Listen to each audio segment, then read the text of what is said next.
3 weeks after the demonstration at Kalar Nebula, the galaxy had become a very different place. The 5 alien powers that had once planned to divide humanity's worlds between them were now competing to offer the most favorable trade agreements. Captain Lee Hyun sat in his office aboard Nexus Station, reading the flood of diplomatic messages that arrived daily. Formal apologies, offers of alliance, requests for technology sharing, invitations to state dinners. Every major species in the galaxy suddenly wanted to be humanity's best friend. His door chimed softly. "Enter," he called. Admiral Park Jin walked in, his uniform showing the signs of long travel. The fleet admiral looked tired but satisfied. "The council meeting went well, I take it?" Lee Hyun gestured to the stack of data pads on his desk. 5 separate species have offered us exclusive trading rights. The Vorthak want to establish an embassy on Earth. The Kalani are proposing a joint research station. The Threks have invited our diplomats to their homeworld. The Zephyrians want to share energy technology. And the Gorvak, he picked up a particular message and smiled. The Gorvak want to challenge our engineers to a friendly shipbuilding competition. Park Jin laughed. From conquest to competition in 3 weeks. That might be a galactic record. The Galactic Council has also made some interesting decisions, Lee Hyun continued. They've officially recognized humanity as a major power. We've been offered permanent seats on all the important committees, and they've established new laws against unprovoked attacks on member species. Coincidence, I'm sure, Park Jin replied dryly. Of course. Although I notice the new laws specifically mention species with advanced defensive capabilities and recommend diplomatic solutions to all conflicts. The Admiral sat down across from Lee Hyun's desk. Any word from our 5 new friends about their military preparations? Lee Hyun pulled up another report. The Vorthak have begun converting their battle fleets to exploration vessels. The Kalani are focusing their bioships on medical research. The Threks are offering their tactical expertise to help with pirate suppression. The Zephyrians want to build peaceful energy stations instead of weapons platforms. And the Gorvak are turning their fortress ships into mobile construction platforms. Remarkable how peaceful everyone becomes when they understand the alternatives, Park Jin observed. On the other side of the galaxy, Admiral Yoon Dae stood before the Vorthak High Council.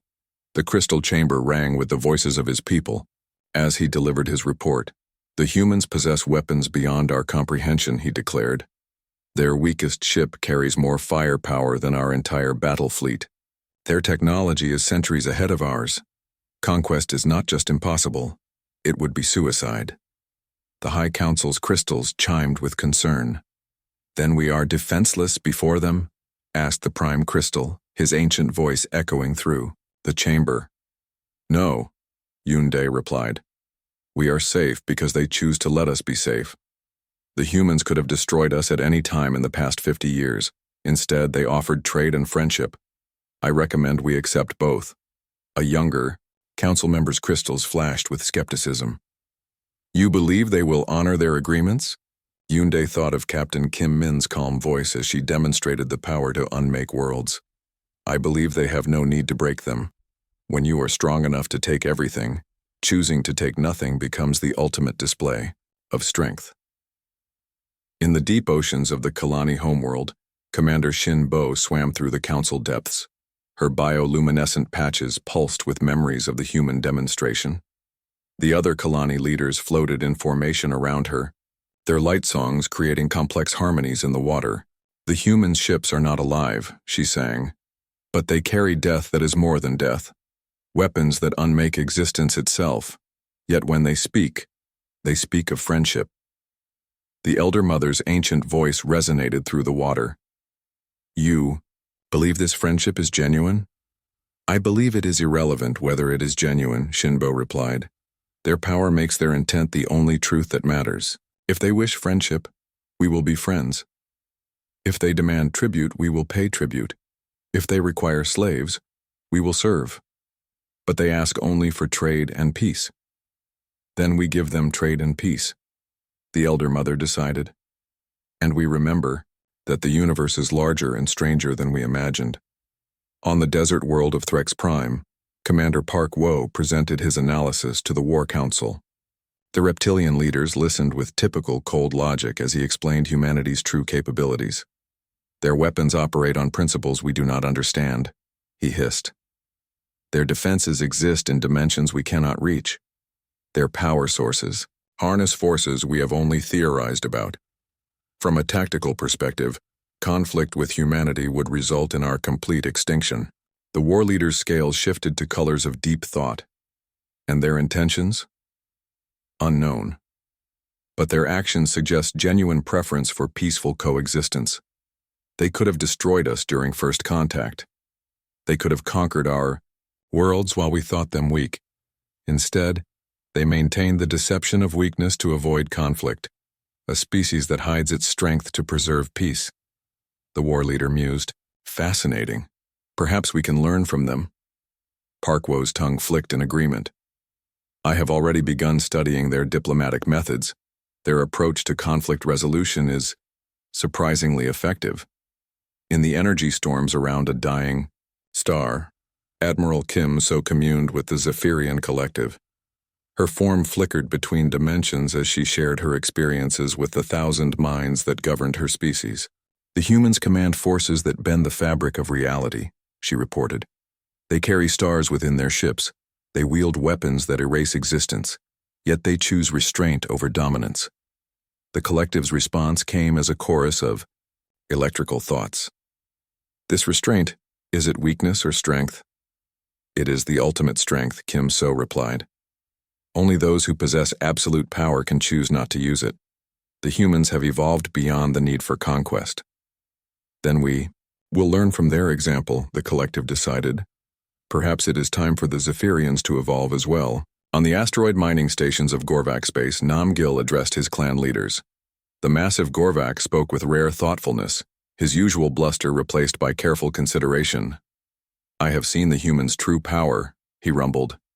Ships that dwarf our greatest fortresses, weapons that could crack worlds, technology that makes our finest achievements look like children's toys. The clan leaders shifted restlessly. The Gorvak were not comfortable with admitting inferiority. Then we are weak before them? Asked his youngest lieutenant. We are honest before them, Namgil corrected. The humans respect strength, but they value honesty more. They offered friendship when they could have demanded submission. I say we take their friendship and learn from their example. An older clan leader spoke up. And if other species see our cooperation as weakness? Namgil's laugh shook the asteroid. Let them. When they learn what the humans are truly capable of, they will understand our wisdom. Besides, he added with a grin, the humans have offered to help us build better ships.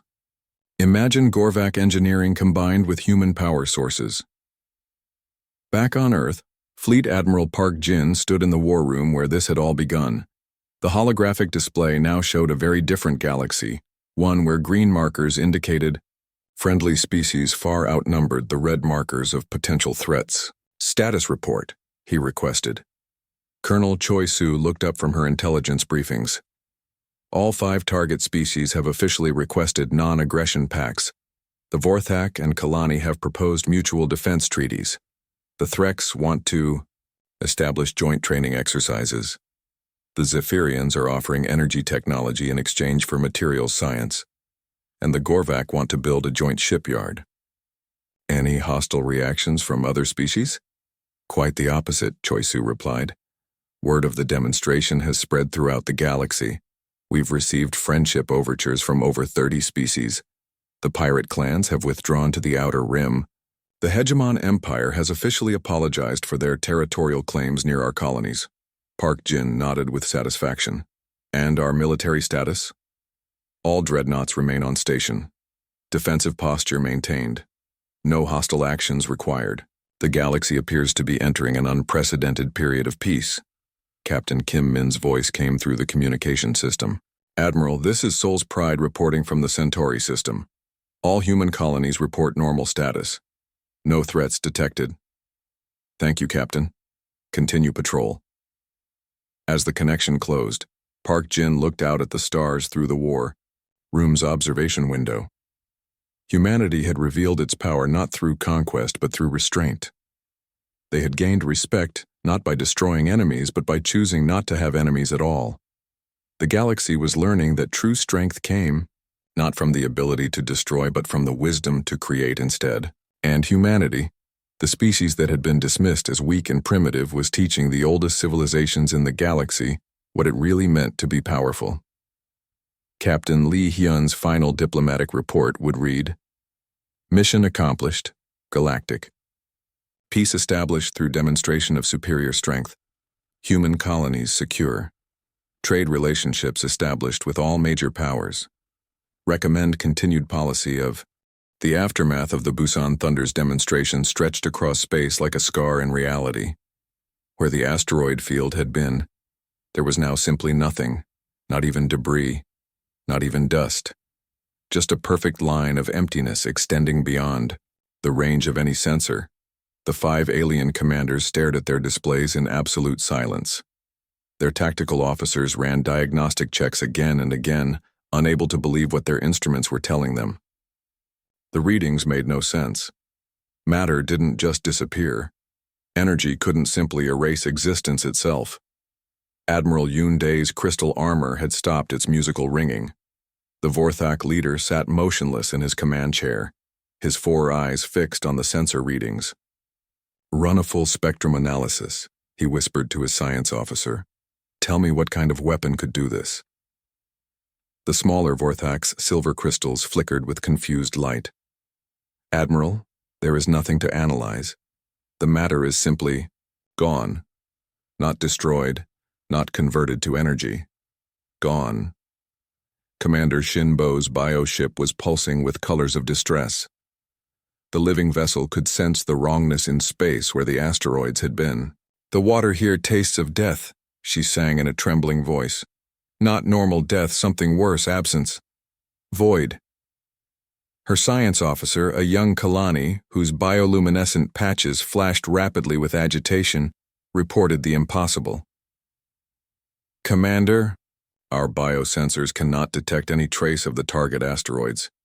It's as if they never existed." On the scaled Fang, Commander Park Wo ran calculations with mechanical precision. But his mathematical mind, trained to find order in chaos, could make no sense of what he had witnessed. Energy requirements for total matter conversion should have destroyed the firing ship, he hissed to his tactical officer. Yet their vessel shows no damage, no power drain.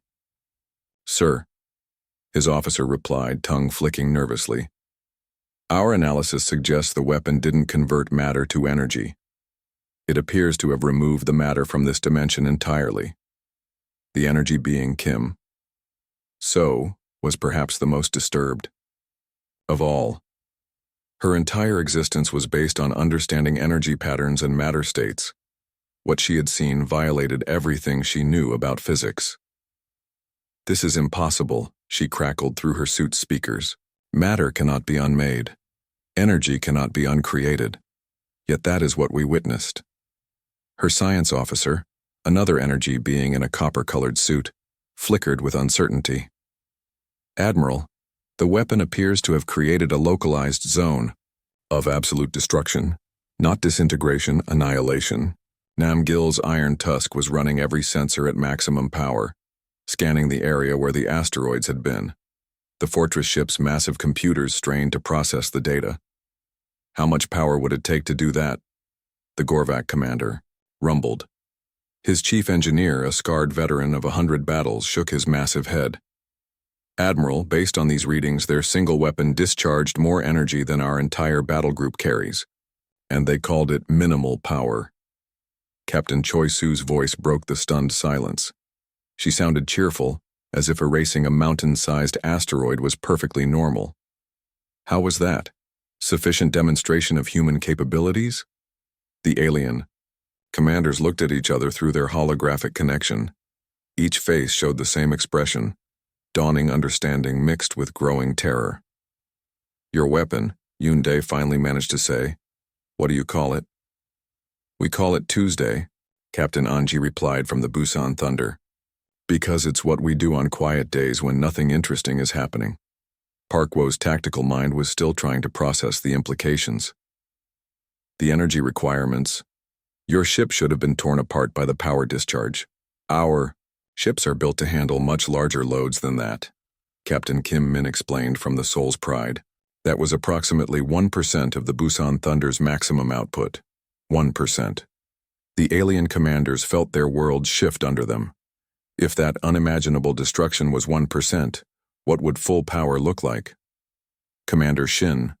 Bo's voice was barely a whisper. If that was minimal power, what happens at maximum? We've never actually tested maximum power, Captain Kang Ho admitted from the Jeju storm. Computer models suggest it would crack a planet's crust. We prefer not to find out if the models are correct. Namgil's engineering mind focused on practical details. Your power source, what fuels weapons like that? Controlled stellar fusion, Anji replied. Each ship carries 3 miniature stars in magnetic bottles. Very clean, very efficient.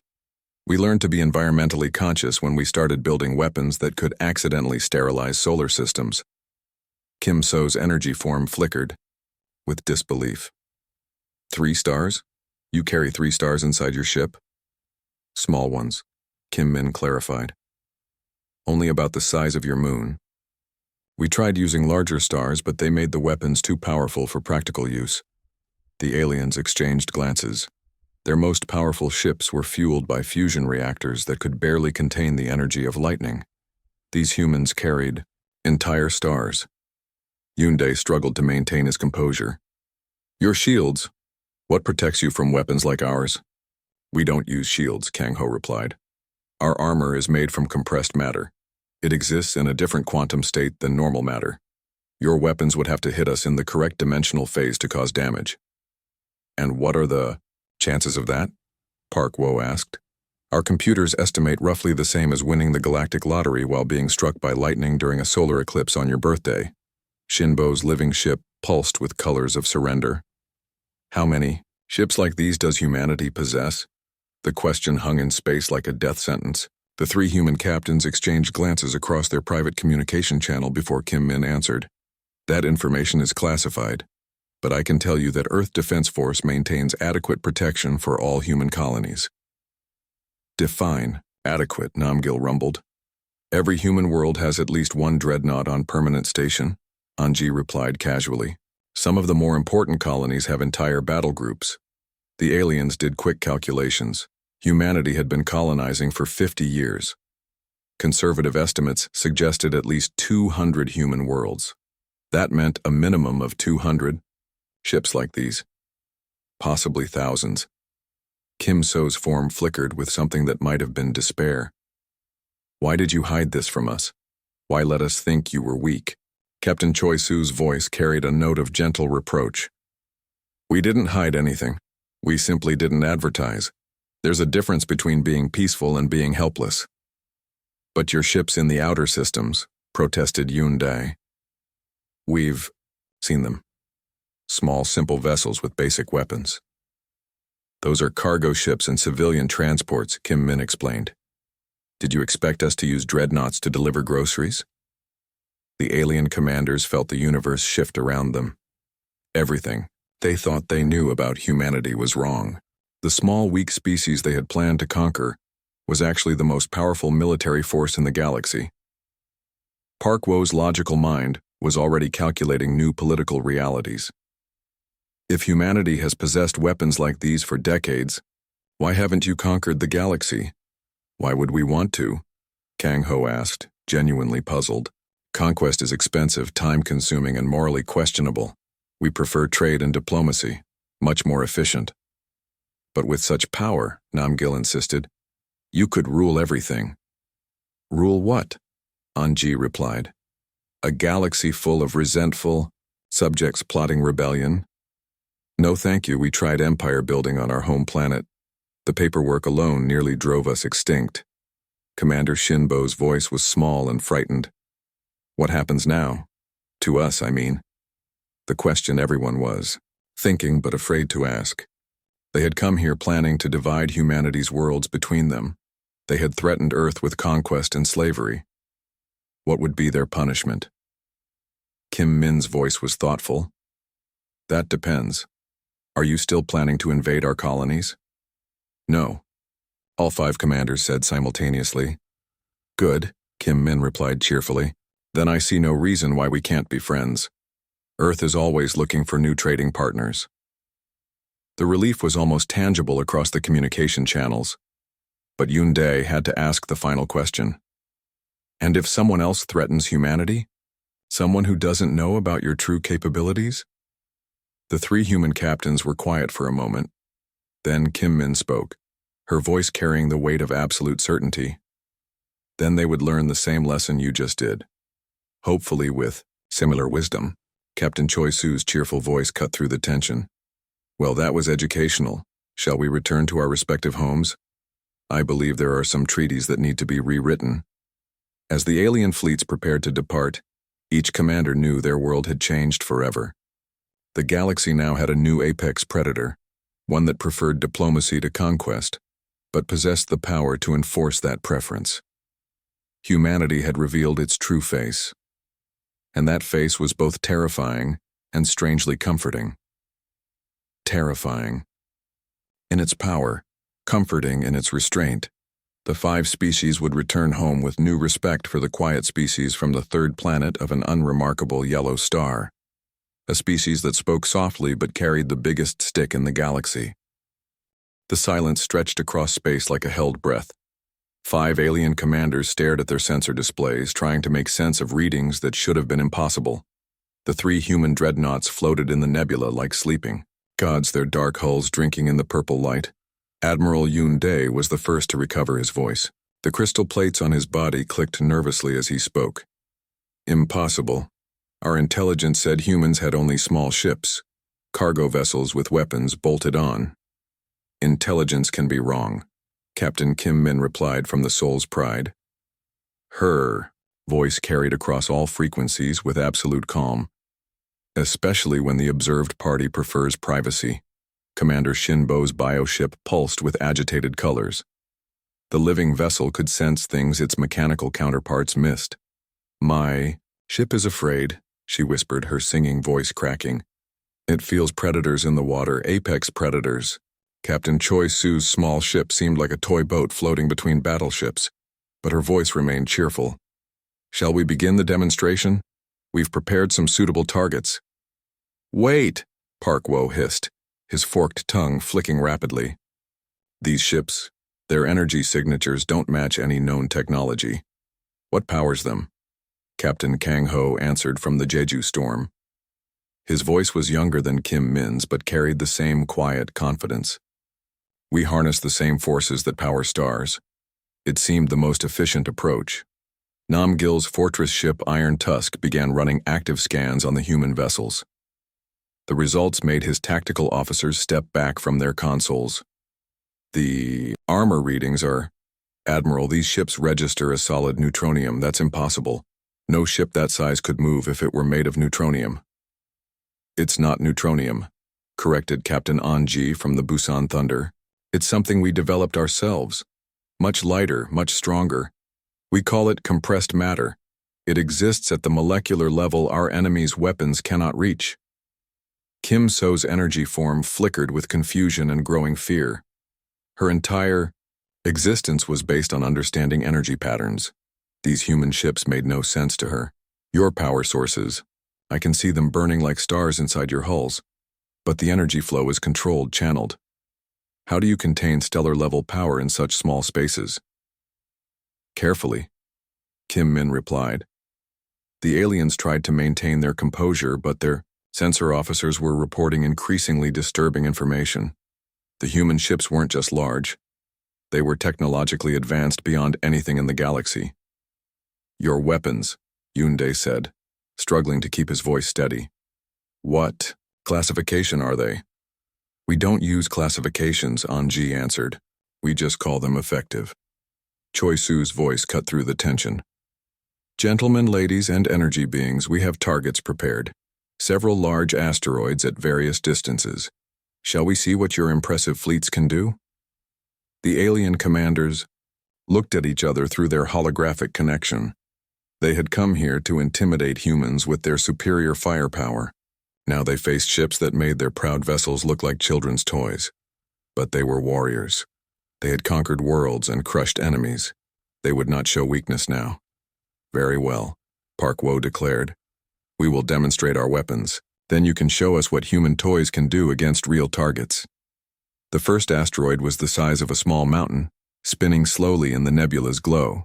It was made of solid iron and nickel, with traces of rare metals. Perfect for testing. Weapons. Admiral Yoon-dae fired first.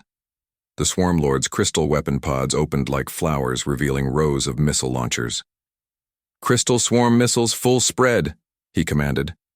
1,000 glittering projectiles streaked toward the asteroid. Each missile was a work of art, its crystal warhead designed to shatter and spread razor-sharp fragments. They struck the asteroid in perfect formation, each one detonating at precisely the right moment. The asteroid shuddered under the impact. Chunks of metal flew in all directions. When the explosions cleared, the space rock had lost about a quarter of its mass. "Impressive," Kim Min acknowledged. "Clean impact pattern. Good coordination." Nam Gil was next. The iron tusk's mass drivers charged with visible energy. "Gorvak tungsten penetrators. Maximum velocity," he roared. 6 metal spears, each weighing several tons, launched from the fortress ship at incredible speed. They struck the wounded asteroid like the fists of an angry god. The remaining rock cracked and split, sending massive fragments tumbling through space. "Effective against hard targets," observed Kang Ho. "Simple but reliable." Shinbo's bioship extended living weapon tendrils. "Plasma streams guided by hunger," she sang. Beams of superheated matter lanced out from the deep current. But these weren't simple energy weapons. The plasma streams moved like living things, seeking out the strongest parts of the asteroid and boring through them with surgical precision. Within minutes, the remaining large fragments were dissolved into glowing gas. "Elegant," Anji commented. "Living weapons that adapt to their targets." Park Wo's approach was mathematical perfection. The scaled fang fired precisely targeted laser bursts, each one calculated to create maximum structural damage. Quantum coherent photon beams, optimized targeting pattern. The laser fire didn't look impressive, just thin red lines in space. But where they touched, matter simply vanished. Perfect circular holes appeared in the asteroid fragments, each cut so clean it looked like geometry made real. "Precise work," Kim Min noted. "Your targeting systems are excellent." Finally, Kim So prepared her energy weapons. The stellar wraith began to glow brighter as it drew power from the nebula itself. "Pure stellar fire. Let the humans see what real energy looks like." A beam of concentrated starlight erupted from the energy ship. It was beautiful and terrible, like a piece of the sun torn free and hurled across space. When it struck the remaining asteroid fragments, they didn't explode or melt. They were simply converted to energy and absorbed back into the beam. "Impressive use of available resources," Kang Ho observed. "Your efficiency ratings must be exceptional." The alien commanders waited for more praise, more acknowledgement of their superior firepower. Instead, they heard Captain Choi Su's cheerful voice. "Excellent demonstrations, everyone. Very impressive destruction of a single asteroid. Now, let's see what human weapons can do." The aliens looked at their tactical displays. The asteroid field they had been targeting was gone, reduced to dust and gas by their combined firepower. They had unleashed enough destructive force to level a continent. "Your turn, humans," Yoon-dae said, trying to sound confident. "Show us what your primitive weapons can do." Captain Anji's voice came from the Busan Thunder. "We'll use minimal power for this demonstration. No need to waste energy on a simple test."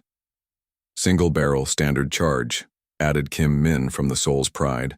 "Target the large asteroid cluster at maximum sensor range." The alien sensors turned toward the target area.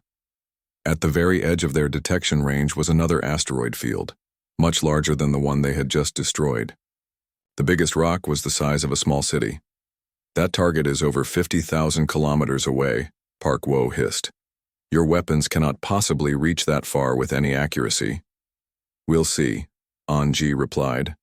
The Busan Thunder began to power up, its main gun, The weapon was built into the ship's spine, running almost the entire length of the vessel. As energy flowed into it, space around the dreadnought began to shimmer and bend. "Energy readings are climbing," reported the Vorthak sensor officer, his voice tight with disbelief. "Magnitude is... Admiral, their weapon is drawing more power than our entire fleet combined." "That's impossible," Namgil declared. "No single weapon can channel that much energy without destroying the ship that fires it." The main gun of the Busan Thunder began to glow. It wasn't the angry red of conventional weapons or the blue-white of plasma cannons. This was something new, a light that seemed to contain all colors and none of them at the same time. "Firing," Anji announced calmly. What happened next would haunt the dreams of 5 alien species for generations to come. The weapon didn't fire in the traditional sense. Reality simply changed. A line of absolute destruction appeared in space, connecting the Busan Thunder to the distant asteroid field. Along this line, everything ceased to exist. The asteroids didn't explode. They didn't melt or vaporize. They were simply not there anymore. Where moments before there had been millions of tons of rock and metal, now there was only empty space. The beam continued past its intended target, reaching beyond sensor range and vanishing into the depths of space. For all the aliens knew, it was still traveling, erasing everything in its path. The silence that followed was deeper than the void between stars. Finally, Admiral Yunde managed to whisper, What did you just do?" "Target practice," Ji replied pleasantly. "Was that sufficient, or would you like to see what happens when we use full power?" The Kalar Nebula hung in space like a giant cloud of purple and gold gas. Ancient stars had died here millions of years ago, leaving behind beautiful but dangerous radiation storms. It was the perfect place for a private meeting. Far from trade, roots and prying eyes, Admiral Yunde arrived first in his massive crystal warship. The Swarm Lord dropped out of hyperspace with a flash of blue light. Its hull sparkled like a jewel as it moved through the nebula's glow. Weapon pods along its sides opened and closed like breathing. "Sensors show the meeting area is clear," reported his second-in-command, a smaller Vorthak whose crystals were silver instead of purple. "We are the first to arrive." "Good." Yunde clicked his claws together. "Deploy the sensor drones. I want to record everything. When the other empires see how easily we destroy the human fleet, they will remember who rules this galaxy." 20 minutes later, Commander Shinbo's bioship appeared. The deep current materialized like a ghost, its transparent body glowing with soft blue light. Living tendrils extended from its hull, tasting the radiation in the nebula. "The water here is angry," Shinbo sang to her crew. "Old death, old pain, a fitting place to show the humans their future." The scaled fang arrived with typical Threx precision, dropping out of hyperspace at exactly the planned coordinates. "Commander Park." Woe had calculated every detail of the approach. His ship moved in perfect mathematical curves. "Deploy scanning arrays," he hissed to his crew. "I want detailed analysis of every human weapon system. Knowledge is power, and power is victory." The most dramatic entrance belonged to Admiral Kim So and her energy ship. The stellar wraith didn't drop out of hyperspace. It condensed out of the nebula itself, pulling matter and energy together until it became solid. For a moment, it looked like the nebula was giving birth to a star. "The energy patterns here are delicious," Kim So hummed, her voice crackling with electricity. "So much death, so much power. Perfect fuel for our weapons." Finally, with all the subtlety of a falling moon, Namgil's fortress ship arrived. The iron tusk tore a hole in space-time and crashed through it. The massive vessel's engines glowed like angry suns as it slowly maneuvered into position. "Ha!" Namgil's voice boomed across all communication channels.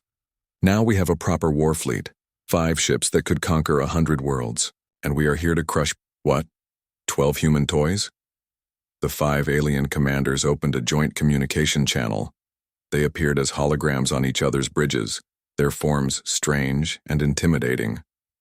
"Remember," Yunde said, his crystal armor catching the light, "we are here to demonstrate our superiority. Let the humans fire first.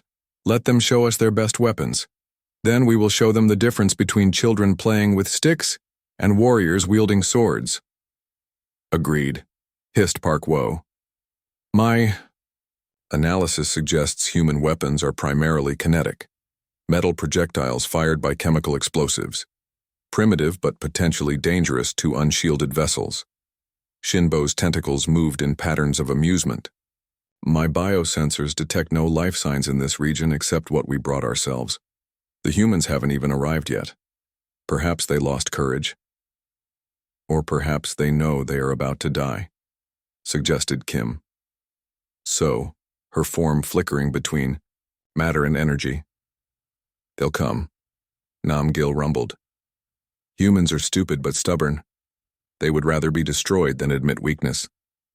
As if summoned by his words, sensors across all 5 ships detected an approaching vessel.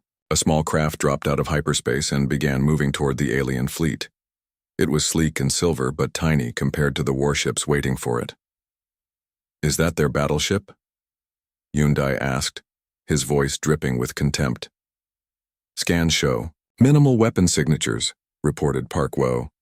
"Light armor, single energy source. This is not a warship. This is a courier vessel at best. The small ship's communication system activated. Alien fleet, this is Captain Choi Su of the Earth vessel. Peaceful dawn. I am here as arranged to discuss the terms of our demonstration." On her bridge, Captain Choi Su looked at the 5 massive alien ships surrounding her. Each one was at least 10 times the size of her vessel. Each one carried enough firepower to level a city. She had volunteered for this mission knowing she might not survive it, but she also knew something the aliens didn't. "I see only one small ship," Namgil's voice rumbled through the communication system. "Where is your mighty fleet, human? Where are your terrible weapons?" Choi Su smiled. She had been chosen for this mission partly because of her acting ability. "Our battleships will arrive shortly. In the meantime, shall we discuss the rules?" "Of engagement? Rules?" Hyundai's laughter sounded like breaking glass. "Very well. We will destroy some asteroids to show our power. Then you will do the same with your weapons.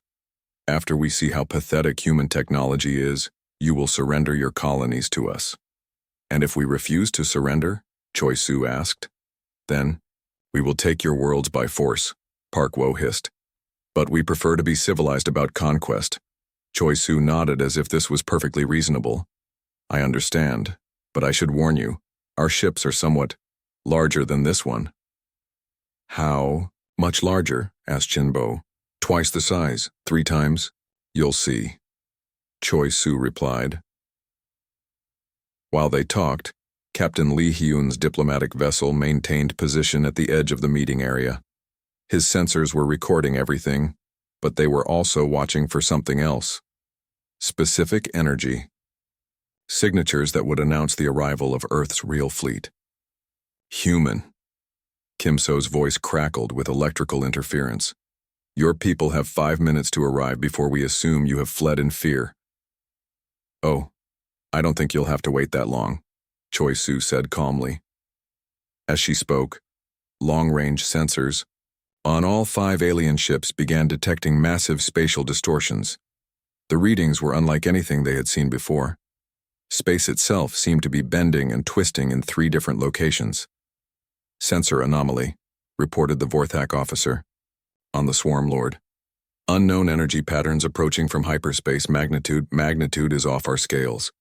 "My biosensors are screaming," Shinbo announced, her voice suddenly nervous. "Something very large is coming. Very large and very angry." Park Woe studied his tactical displays with growing concern. "The energy signatures don't match any known propulsion system. What kind of engines are these?" "I don't care what kind of engines they are," Namgil declared. "No human ship is large enough to threaten the Iron Tusk." But Kim So was already beginning to understand. Her energy-based senses could detect things the others missed. "The space distortions are enormous," she whispered. "Whatever is coming, it's bigger than all of us combined." Captain Choi Su checked her chronometer. "Right on time," she announced cheerfully. The first tier in space appeared directly in front of the alien fleet. Reality split open like a wound, revealing a tunnel of twisted light and impossible colors. From this hole in the universe, something vast began to emerge. The front end of the Soul's Pride pushed through the dimensional barrier. The dreadnought's hull was black as space itself, covered with weapon emplacements that seemed to absorb light. As more of the ship appeared, the aliens realized they were seeing something far beyond their comprehension. The Soul's Pride was over 2 kilometers long. Its hull bristled with weapons that hummed with barely contained power.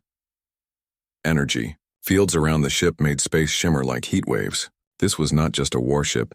It was a mobile fortress designed to fight entire fleets alone. Before the aliens could fully process what they were seeing, 2 more dimensional rifts opened. The Busan Thunder and Jeju Storm emerged like dark angels from the depths of hyperspace. Each ship was as massive and intimidating as the first. The 3 human dreadnoughts hung in space like sleeping giants. They dwarfed even the largest alien vessel. Their weapon systems powered up with sounds like distant thunder. Their hulls seemed to bend light around them, making them hard to look at directly. Captain Kim Min's voice came from the Soul's Pride, calm and professional. "This is Captain Kim Min of the Earth Defense Force Dreadnought Soul's Pride. We have arrived for the requested demonstration." The communication channel fell silent. The 5 alien commanders stared at their sensor readings, trying to understand what they were seeing. The energy signatures were impossible. The weapon readings were beyond their scales. The ships themselves seemed to violate known laws of physics. Finally, Admiral Yoon Dae managed to speak. His voice had lost all its arrogance. Those are your battleships?" "These are 3 of them," Choi Soo replied pleasantly. "We thought 3 would be enough for a small demonstration." The galaxy had just become a much more dangerous place. The message from Captain Lee Hyun reached Earth 36 hours after the meeting at Nexus Station. It arrived during the morning briefing at Earth Defense Command, hidden deep beneath the Korean mountains. Fleet Admiral Park Jin read the report twice before looking up at his staff. The war room was quiet except for the soft hum of computers and the distant sound of ventilation systems. Holographic displays showed the positions of every human ship in the galaxy. "They want a demonstration," Park Jin said to the 12 officers seated around the table. 5 alien powers, each thinking they can intimidate us with their mighty fleets. Colonel Choi Soo, head of alien intelligence, pulled up files on her tablet. "Sir, our analysis shows these 5 species control most of the inner galaxy. Combined, they have over 3,000 warships. And they think we have 12, Park Jin smiled. It was not a warm smile. Captain Kim Min, commander of the Soul's Pride, leaned forward. "Admiral, if we reveal our true capabilities now, we lose our greatest advantage, surprise." Park Jin stood and walked to the large display showing the galaxy. Red dots marked alien territories. Blue dots showed human colonies. There were far more blue dots than the aliens suspected. "Kim Min raises a good point," the Admiral said. "But consider this. Right now, these 5 powers see us as easy prey. They are planning to divide our territory between them. Soon they will move from planning to action." He touched the display and it zoomed in on the Kalar Nebula. "Better to deal with them now, when they think they are coming to watch us surrender. Let them see what happens when someone threatens Earth." Lieutenant Commander An Ji, the youngest officer in the room, spoke up. "Sir, which ships should we send? The aliens will expect something small and weak." Park Jin turned back to face the room. "We send exactly what they asked for. Our best ships." He paused. "Prepare the Soul's Pride, Busan Thunder, and Jeju Storm for immediate deployment." The room fell silent. Every officer knew those names. The 3 most powerful warships humanity had ever built. Ships so advanced that their existence was classified above top secret. Captain Kang Ho of the Busan Thunder whistled softly. "Sir, that might be overkill. Any one of those ships could handle all 5 alien fleets at once." "Perhaps," Park Jin agreed. "But I want to send a very clear message. Touch Earth and face consequences beyond your imagination." While Earth prepared its response, the 5 alien powers made their own plans. Each species was determined to bring their most impressive vessel to the demonstration. Admiral Yunde stood in the command center of the Vorthak homeworld. Around him, crystal spires reached toward the sky like frozen lightning. The insect-like aliens of his empire scurried between workstations, their claws clicking on crystal floors. "Prepare the Swarm Lord," he ordered. "Full battle configuration. I want every weapon pod loaded, every missile tube filled. The humans will see what a real warship looks like." The Swarm Lord was the pride of the Vorthak fleet. 3 kilometers. Long and bristling with thousands of weapons, it looked like a massive crystal wasp. Smaller ships docked along its sides like parasites feeding on a host. In the deep oceans of the Kalani homeworld, Commander Shinbo swam through corridors filled with glowing water. Her bioship Deep Current was alive, grown rather than built.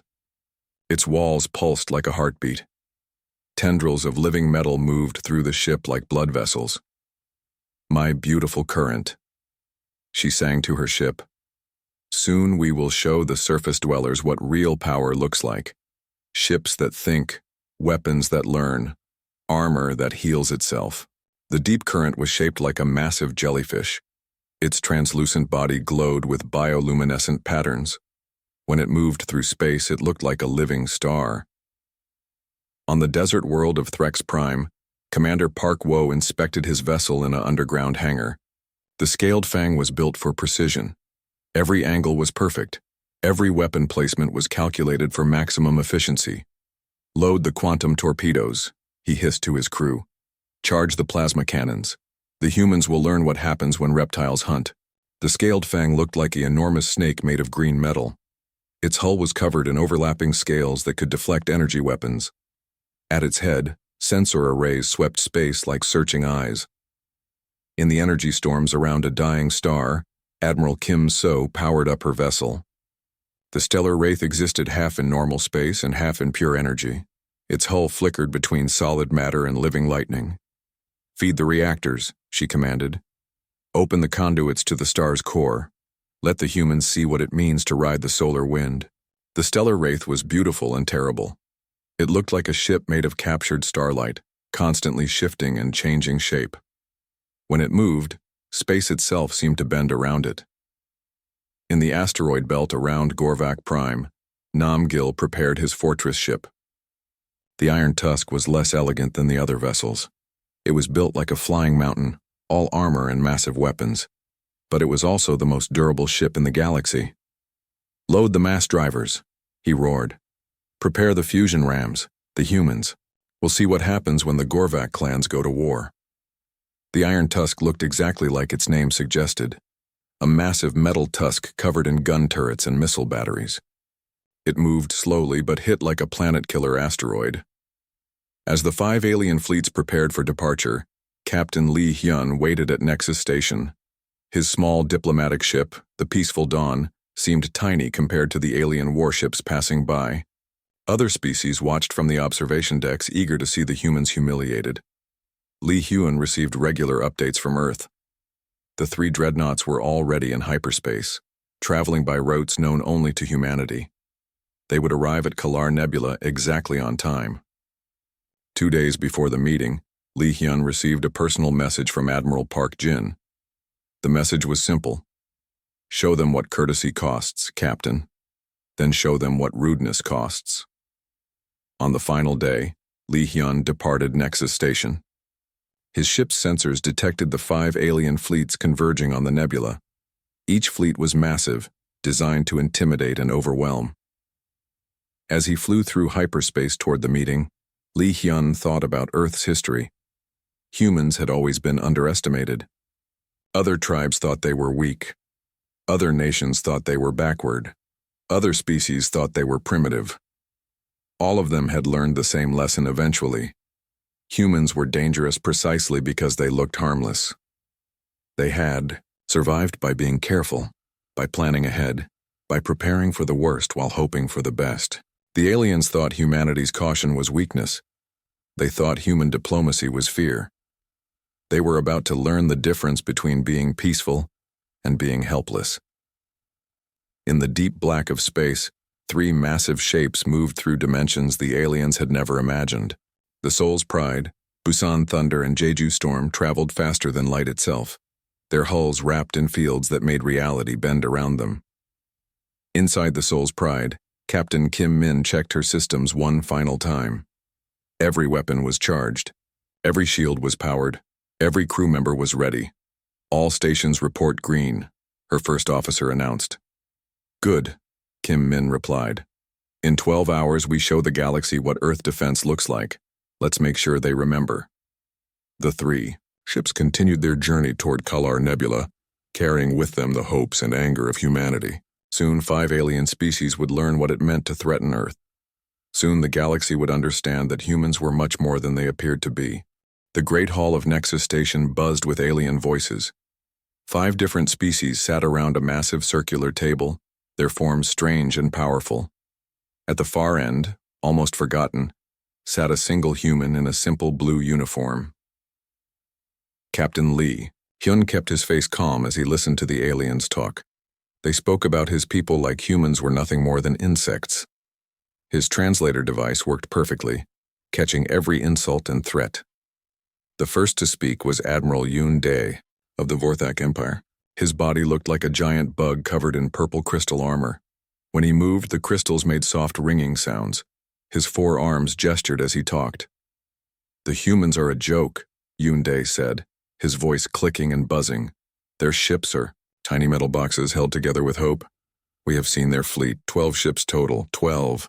My empire has thousands of war vessels. The other aliens laughed. Some made sounds like ocean waves. Others hissed like snakes. The loudest laughter came from the biggest alien at the table. Commander Nam Gil of the Gorvak clans stood over 3 meters tall. His gray skin was thick like stone. 2 large tusks curved up from his lower jaw. When he laughed, the whole station seemed to shake. 12 ships, Nam Gil roared. I have seen human ships in the outer systems. They look like cargo, boxes with engines stuck on the back. My people make better war machines in our sleep. Captain Shinbo of the Kalani hegemony moved her tentacles in what her species called laughter. Her blue skin glowed with soft lights that pulsed under the surface. She lived in a tank of water, but her voice came through speakers clearly. At least your ships are solid matter, Nam Gil, she said in a voice like singing. Human ships do not even use proper biotechnology. No living metal, no grown weapons.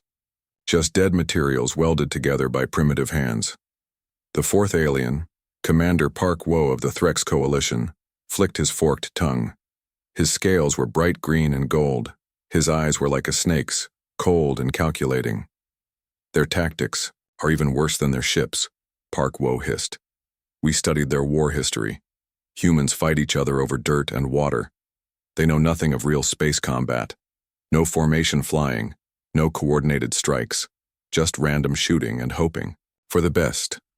The last alien was the strangest of all. Admiral Kim So of the Zephyrian Lords had no real body.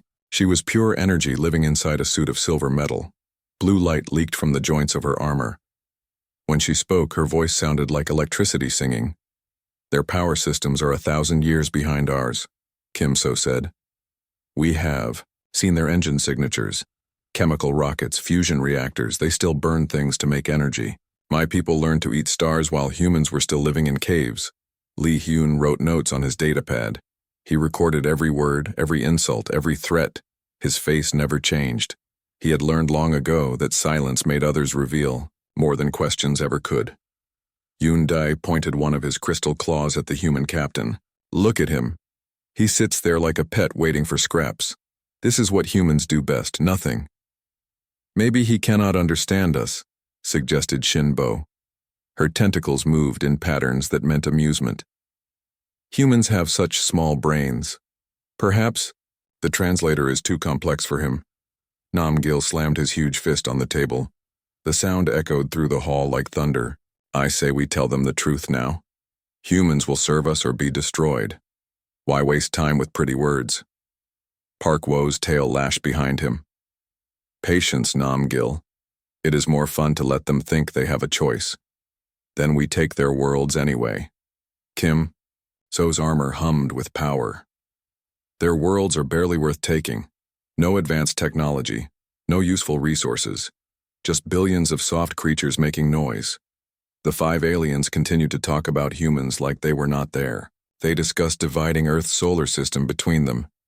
They argued about who would get the best planets. They laughed about human resistance. Their weapons cannot even scratch our shields, Yunde said. My youngest warrior could destroy their entire fleet alone. My bioships would eat their metal boxes like snacks, added Shinbo. One of my destroyers could level their biggest cities, hissed Park Wo. My energy beams would boil their oceans, sang Kim So. My clan's warhammers would crack their planet, like an egg, roared Nam Gil. Through it all, Li Hyun just listened and wrote. He had been sent here to learn about these 5 species. Earth's government wanted to know what humanity faced in the galaxy. Now he knew. After 2 hours of insults and threats, Yunde finally looked directly at the human captain. Well, little human, do you have anything to say? Any last words before we discuss your species' surrender? Li Hyun looked up from his datapad. His brown eyes were calm and steady. I have been listening with great interest, he said in perfect galactic standard language. You all have very impressive fleets. The aliens looked surprised. They had expected begging or fear. But, Li Hyun continued, words are easy. Anyone can claim to have powerful ships. Perhaps a demonstration would be more convincing than words. The hall fell silent. The 5 alien commanders stared at the human. Then Nam Gil began to laugh. The others joined in. A demonstration? Nam Gil wheezed between laughs. The human wants to see real warships. How cute, giggled Shinbo. The primitive wants a show. Park Wo's eyes glittered with cruel amusement. Very well, little human. We will show you what real space power looks like. Then you can go home and tell your people to prepare for conquest. Yunde clicked his claws together. Yes, let us meet in space. Bring your best ships. We will bring ours. You will see the difference between real weapons and human toys. Kim So's armor glowed brighter. The Kalar Nebula would be perfect. Remote. No witnesses when you cry.